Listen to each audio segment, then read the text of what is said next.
ukaona uri murume anodya mari yemukadzi waparara, ende chakapira mari yemukadzi inonaka ka ende haidzoserwa, but kana uchida kupinda mujeri rinopfuura majeri ose idya mari yomukadzi. Number 1 inotaurwa pasingatauriki.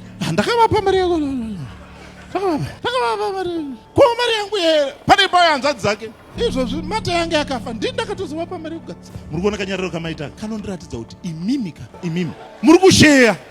Do you see how foolish you are? Chinoita kuti musheye mari inyaya yekuti chekutanga yataurwa ya muri kugara kwamusingafoti. Kumba kwamuri kugara akati mugare kulokishini ikoko ndiani, kwamuri kuendesa mwana kuchikoro akati muendese ikoko ndiani, ndimai. Saka mumba menyu manje iwewe kana uine 400 mai vaine 800, mumba imomo hamuna 1.2 mune 400. Mukadzi wako vaine 800 ndizvo iwe uine 400, mumba imomo hamuna 1200 mune chii? Saka zvamuchaita mumba imomo zvinofanirwa kukwana zvokuti mukadzi anofanirwa kurova mapisa rema 23 ainoti the Lord is my shepherd, I shall not want. Kutaura kuti her wants must fit in the 400.